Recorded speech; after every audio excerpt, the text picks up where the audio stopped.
Salut à tous les amis, salut YouTube, c'est Mika. Bon les gones, on se retrouve quasiment 24 heures après, la tête plus froide, avec plus de recul, pour débriefer ensemble l'Olympico entre l'Olympique de Marseille d'Habib Beye et l'Olympique lyonnais de Paulo Fonseca. Comment vous dire les gones, si ce n'est que j'ai dans la bouche un foutu goût amer, parce que le match d'hier, sincèrement, il m'a privé d'une bonne nuit de sommeil. J'ai eu beaucoup de mal à dormir. Je pense que vous, c'est pareil après un match comme ça. Et deuxièmement, je me dis, mais en fait, que de regrets, quoi. Que de regrets parce que ce match-là, à un quart d'heure de la fin, tu le tenais, il y avait 2-1, et tu mettais l'OM à 8 points de toi. Et au coup de sifflet final, tu perds le match 3-2, et tu les mets à 2 points de toi. Donc tu les relances. Donc tu leur redonnes confiance. Ça, c'est frustrant, c'est terrible. On s'est mangé une clim qui, ça arrive dans le foot, c'est le foot qui veut ça. Il y a des matchs où tu peux faire mieux que ce que tu n'as fait, tu peux gagner, mais tu prends une clim malheureuse, et ça arrive. Mais l'histoire d'hier, le match d'hier, les amis, franchement, waouh. Quand tu fais le récap global du coup d'envoi à la fin du match, moi je trouve que, et vous me le direz en commentaire, je trouve que l'OL fait un match au global positif, il y a du bon hier.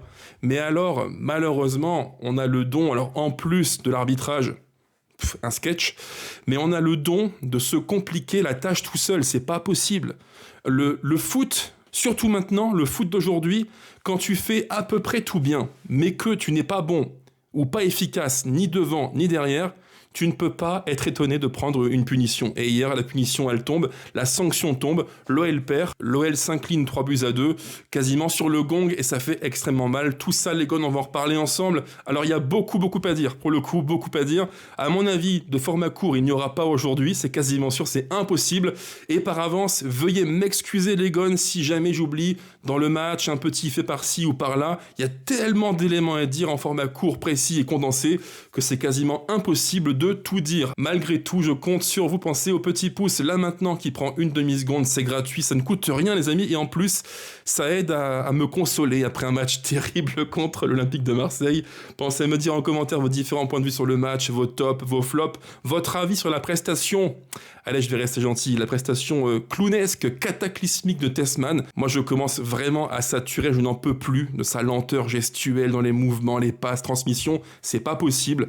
Bref, dites-moi tout en commentaire, pensez aussi à vous abonner, activer la cloche, blablabla. Vous connaissez maintenant la musique sur le 11 lyonnais, c'est parti les gones, donc pour le débrief du match, l'Olympico et la défaite qui fait mal au crâne et qui fout la haine, parce que l'OL aurait pu, dans un monde parfait, gagner ce match, s'imposer et prendre un vrai matelas d'avance sur les concurrents directs, mais ainsi va la vie du foot. Allez, c'est parti, on en parle ensemble.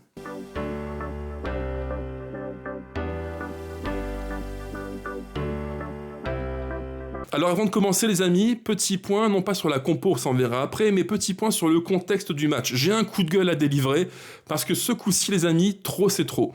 Tous les mois, je paye, comme vous, comme beaucoup de monde je pense, qui font les choses bien, et qui ne passent pas par l'IPTV, je paye 15 balles tous les mois pour Ligue 1 Plus via DAZN. Tous les mois, je paye mes foutus 15 balles, en espérant un traitement médiatique équitable. Autrement dit, en des mots plus simples, moi j'aimerais que pour un Olympico entre l'OM et l'OL au Vélodrome, qu'on ait un traitement des deux équipes qui soit impartial et équilibré. Mais sur le match d'hier, franchement, trop c'est trop quoi. C'est trop, c'est pas possible.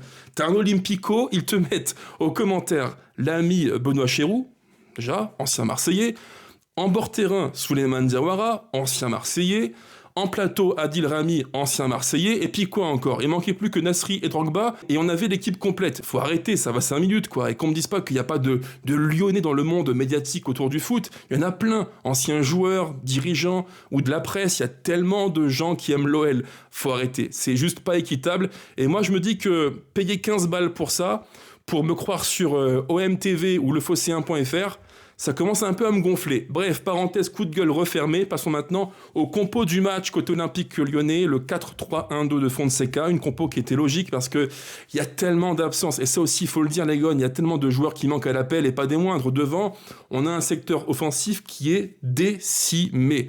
Nuama, Fofana, Schultz, Morera. Et derrière Kluivert, c'est juste, c'est compliqué, quoi. On paye l'addition d'une saison qui est éprouvante en groupe très très restreint, donc c'est difficile. Donc Fonseca fait des choix qui me paraissent logiques en vue de ce match contre l'Olympique de Marseille. Maintenant, la compo, la voici à l'écran, je la mets pour vous les amis. Le 4-3-1-2 de Fonseca, au cage Dominique Greif, à droite Maitland-Niles, une charnière Mata Nakate, à gauche Nicolas Tagliafico qui fait un match de très grande qualité. Moi j'ai adoré son match à Nico hier, vraiment omniprésent, la grinta, le vice. Quel match de l'Argentin. Devant eux, donc une ligne de 3 en 4-3-1-2 avec Morton plutôt régista numéro 6, demi-espace droit comme presque relayeur Tessman qui fait un match pour le coup, c'est catastrophique. J'en parlerai longuement dans les flops du match. Demi-espace gauche, Tolisso qui avait un rôle extrêmement important de projection, d'équilibre. Il devait à la fois contrôler ce qui se passait à gauche avec les apports de Weah, de Greenwood et en même temps se projeter. Pas simple du tout. Un peu plus haut, Narté dans la pointe du losange du 4-4-2, 4-3-1-2, c'est vous qui verrez selon comment vous l'appelez. Et devant donc un duo un petit peu inédit avec Hendrik qui devait occuper la zone plutôt à droite, et Yaremchuk, l'Ukrainien, à peine arrivé, qui joue donc comme point de pivot, de fixation devant pour l'OL. Une équipe qui me paraissait logique, et si on prend l'histoire du match, ce qu'on peut dire, les Gones, c'est que l'entame, elle est plutôt bonne. Moi, j'ai vu un OL qui était agressif, en bloc assez haut, qui venait chercher très très haut les relanceurs marseillais, Balerdi, Aguerre, Emerson, et pas manqué. Le but du 1-0 qui intervient très vite dans le match, c'est exactement ça. Si on fait un petit focus, un arrêt sur image, le but de Tolisso aux environs de la 2e minute de jeu, c'est vraiment ce que je vous dis là, les Gones. Récupération haute avec Maitland-Niles qui vient chatouiller Emerson qui n'arrive pas à relancer. Il le contre, le ballon part en cloche.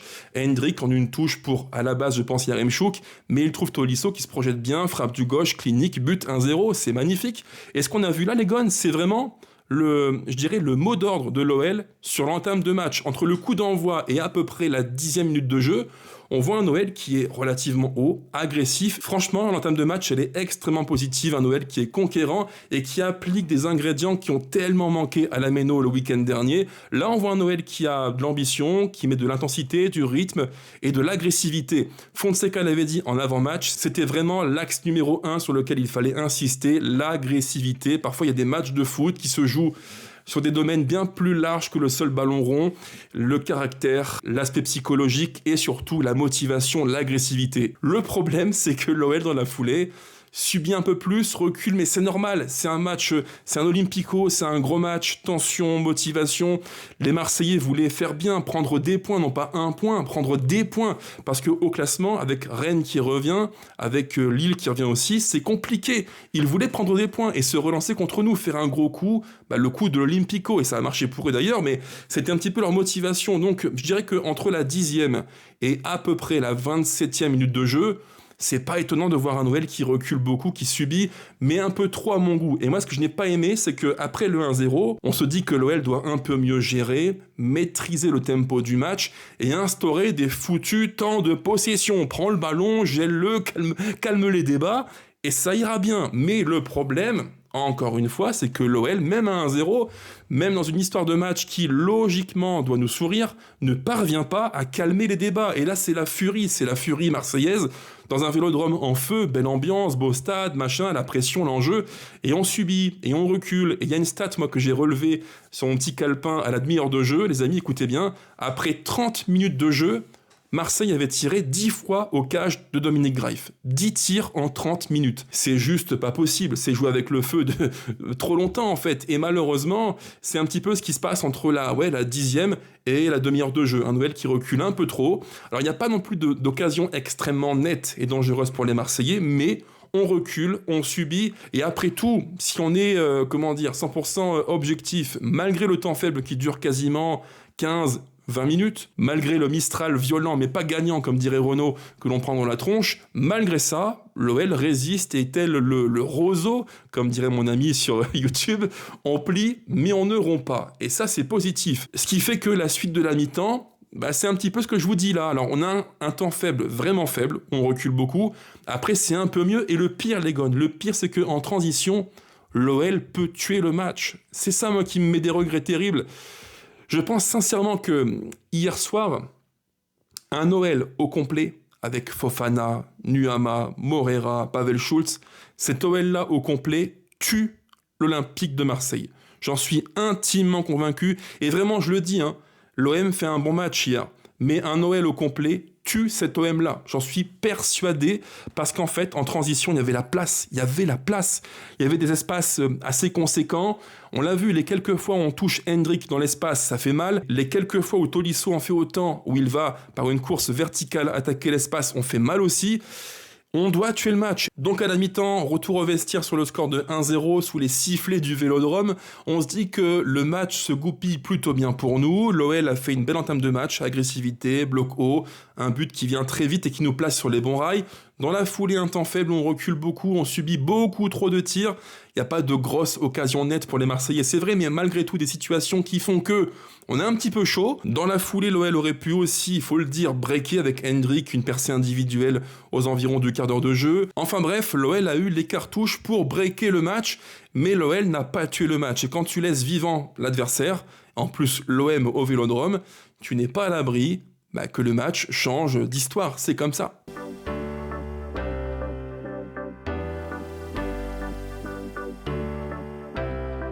Alors en seconde mi-temps, le match reprend sur des bases assez proches de la première avec beaucoup de rythme, de course. Vraiment les guns, je tiens à le dire, pour les Marseillais et pour les Lyonnais, ou pour aussi les gens qui ne sont ni Lyonnais ni Marseillais, pour tous ceux qui aiment le foot, on a vu un vrai bon match de Ligue 1. Vraiment hier, quel spectacle.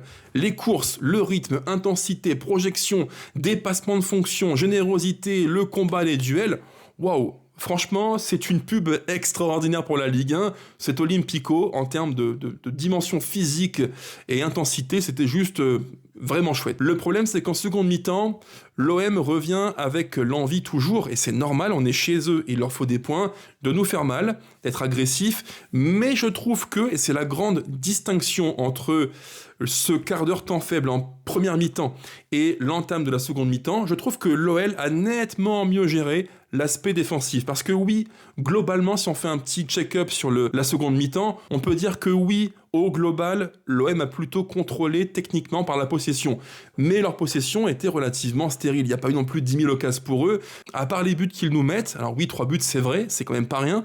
Mais malgré ça, on n'est pas trop en difficulté. Et en fait, les 3 buts que l'on subit, que l'on concède, eh bien, ils sont tous, et c'est ça qui me rend fou, ils sont tous la conséquence d'une forme de naïveté de l'OL. Et ça, pour moi, les amis, c'est vraiment la morale du match. On peut dire l'arbitrage, Monsieur Brizard, la VAR, ok, tout ça, je peux l'entendre, ok. Mais ce qu'il faut retenir, c'est que sur l'ensemble du match, l'OL fait un match plutôt satisfaisant, avec pas moins de 5, 6 occasions nettes. On aurait dû les tuer. Il faut se le dire, on aurait dû tuer l'OM, prendre 3 points, les foutre à 8 points de nous et dire « Ok, on veut le top 3 en Ligue 1. Il est à nous. » On aurait pu dire ça. Mais hier, malheureusement, malgré un OL qui fait au global un plutôt bon match, malgré un OL qui au global a les munitions pour tuer l'OM, malgré tout ça, ce que je vous dis là les gars, et c'est frustrant de le dire et de le redire quelques heures après le match, l'OL s'est savonné la planche tout seul. C'est dur à dire, mais c'est la vérité.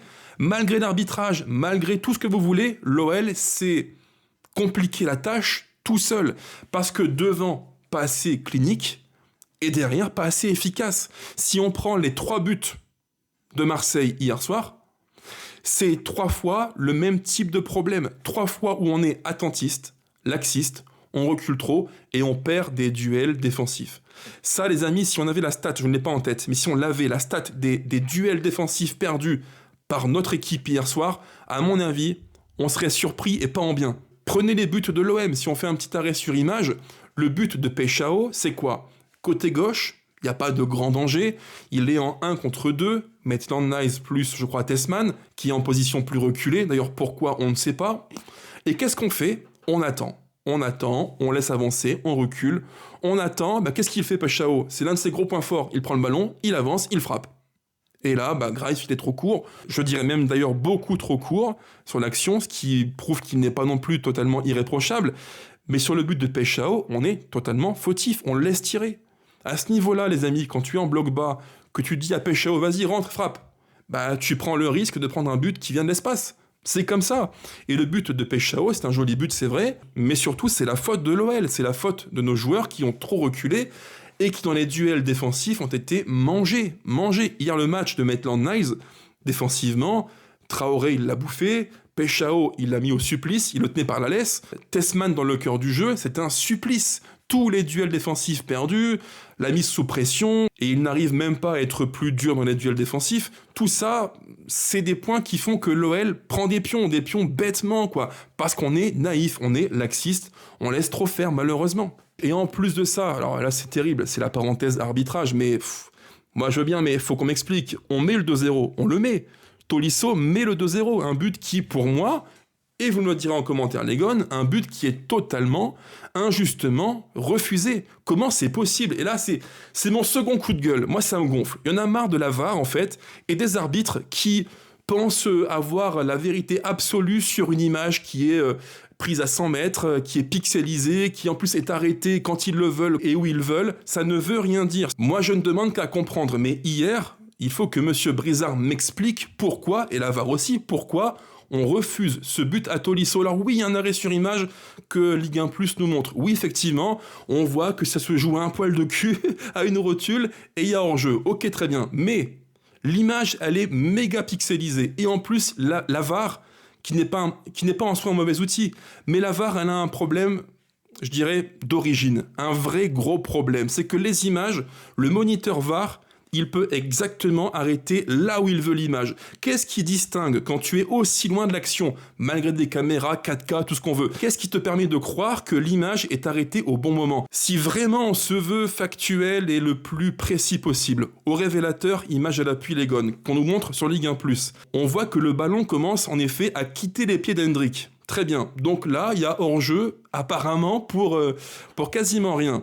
Maintenant, voici un autre screen que je mets à l'écran. Le ballon est toujours dans les pieds d'Hendrick, mais qu'est-ce qui permet de dissocier les deux images? Quel est en fait le moment, avec autant de pixels et aussi loin en 50 fps, qu'est-ce qui te permet de dire que sur le screen numéro 1, le ballon a quitté les pieds d'Hendrick, et sur le screen numéro 2, qu'il n'a pas quitté les pieds d'Hendrick? Pour moi, il n'y a absolument rien qui permette de justifier ça. Je le dis, je le répète, l'outil VAR, il est intéressant.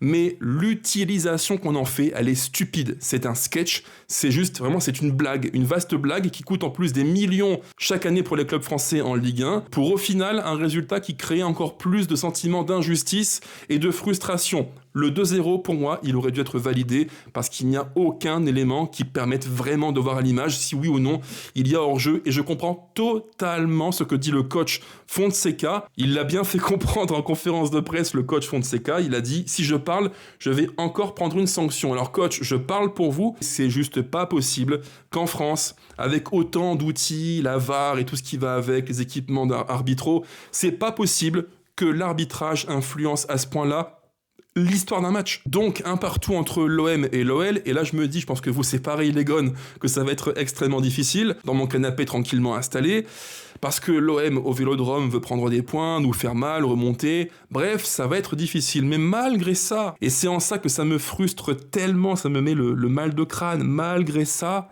on a les occasions pour tuer le match, et faire plier les Marseillais. Alors oui, on marquera après, c'est vrai. Et là, je reviens au but du 2-0 que Tolisso met, qui est refusé injustement. Mais l'OL a les cartouches. Tolisso, but refusé. Hendrick, le petit piqué gratté sur Rouli. Yaremchuk, ce duel qui fait mal aussi. Il est en 2 contre 1. Et là, il prend l'option individuelle, il frappe. Rouli fait une parade du gauche, bras très solide. Bon, ok, ça arrive, mais que c'est mal géré. Et je me dis, c'est pas possible.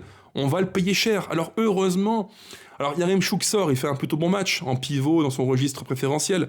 Rémi Humbert rentre et le petit Humbert, franchement, dans les déplacements, le sens du jeu, les courses vers l'avant incisives, le flair, la finition, c'est bien ce qu'il fait. Et le but qu'il met, ma foi, c'est de la qualité, quoi. C'est de la vraie qualité. C'est un joueur formé, estampillé olympique lyonnais. On le sent, ça se voit, le rapport au ballon n'est pas anodin, comme dirait Chéroux.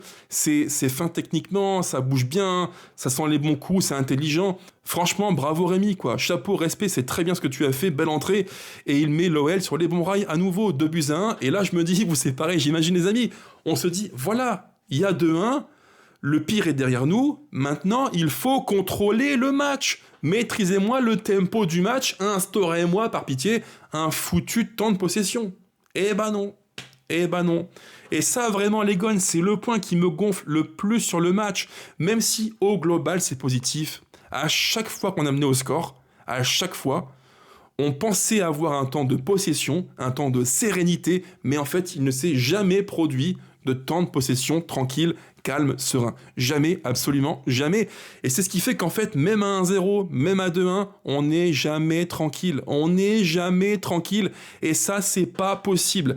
À la Méno, tu prends le bouillon, ok, on peut comprendre. À Marseille, tu mènes une fois, tu mènes deux fois, tu continues à entretenir la folie du match. Tu n'arrives pas à calmer les débats. C'est en ça qu'hier, et je fais un petit écho à mon pote Olive qui m'a fait une remarque super intéressante en DM sur Twitter. Il dit que le match d'hier de l'OL, de nos joueurs, d'un point de vue psychologique et émotionnel, il manquait de maîtrise. Je partage exactement ce qu'il dit. Footballistiquement, c'est pas mal ce qu'on fait, mais d'un point de vue émotionnel, à 1-0, tu perds pied. À 2-1, tu perds pied. À 2-2, tu perds pied. C'est pas tout à fait un hasard si, quand l'OL aurait pu tuer le match, quand l'OL détenait le match entre les mains, si l'OL le laisse filer. C'est pas tout à fait un hasard, il y a une dimension, je pense, psychologique et émotionnelle qu'on n'arrive pas vraiment à gérer et qui me rappelle malheureusement quelques heures sombres de l'an passé dans les matchs tellement importants du Money Time où on aurait dû mieux faire, mieux gérer. Et au final, c'était la Bérésina. Et il y a un petit peu de ça hier.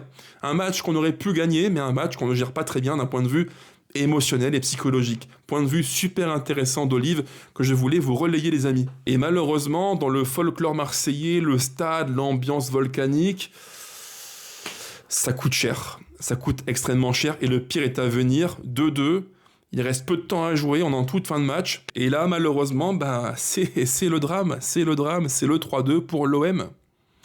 Bah ouais, parce que en plus sur une action qui me met en colère, parce que oui, d'un point de vue arbitral, au début de l'action, il y a ce plaquage de Emerson sur Morton, il y a faute. Je veux dire, à quel moment Monsieur Brizard ne le voit-il pas, de une. Deuxièmement, à quel moment la VAR n'avertit pas l'arbitre? Il y a faute sur Morton et peut-être faute d'Abdelli sur Hendrick. Hop, on n'a rien vu, jouez, continuez. Ah ouais, mais bon, faut arrêter. À un moment donné, faut arrêter les conneries. Là, c'est faute. Il y a faute sur Morton. À quel moment tu peux justifier que l'action continue? C'est pas possible. Un match de Ligue 1 comme ça, avec de l'enjeu pour tout le monde. C'est un match qui vaut plus que 3 points, qui peut relancer Marseille ou les tuer. Un match comme ça, une action à la 80 et quelques minutes de match, tu laisses jouer, tu laisses marquer l'OM alors qu'il y a faute sur Morton. Et moi, je comprends nos dirigeants, Gerlinger, Michel Kang, Mathieu Louis-Jean, je comprends vraiment qu'ils déboulent dans le vestiaire arbitral pour dire « Hey, qu'est-ce qu'on fait là ? Qu'est-ce qu'on fait en fait ?» Combien de temps ça va encore durer ce cirque permanent? Chaque week-end, il y a un délire arbitral. Chaque week-end. Alors pas toujours pour nous, parfois pour nous aussi, c'est vrai.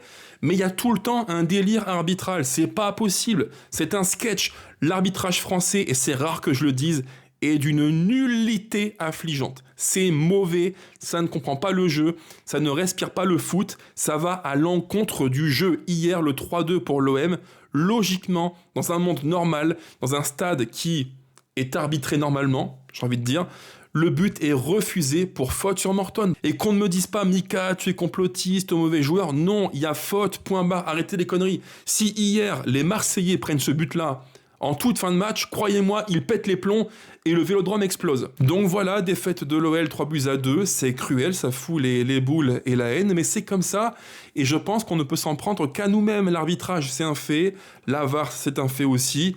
Pas de souci à ce niveau-là, mais la vraie vérité du match, si le pléonasme m'est autorisé, c'est que l'OL a fait globalement un bon match, mais l'OL a été inefficace et naïf dans les deux zones de vérité. On pourra faire 1000 débats sur les joueurs individuellement, est-ce que le coach a fait les bons choix?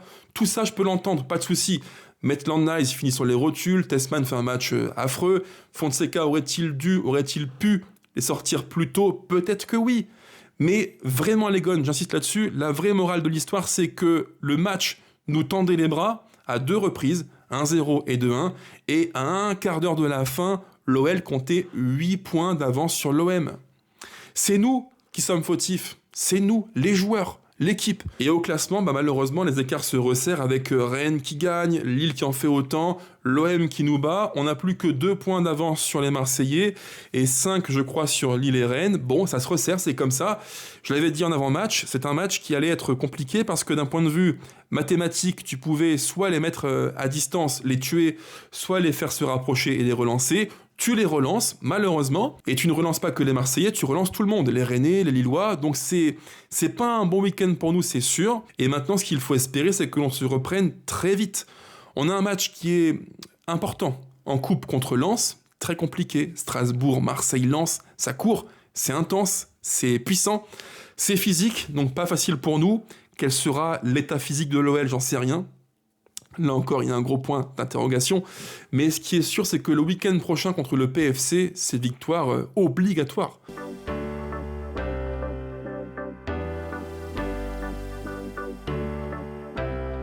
Alors rapidement les amis, les tops et les flops du match. Au rayon des tops du match, les gones, les tops du match. J'en ai un qui se distingue assez largement, c'est Nicolas Tagliafico. Parce que Tagliafico, hier, il fait un match qui pour moi montre à quel point il est indispensable.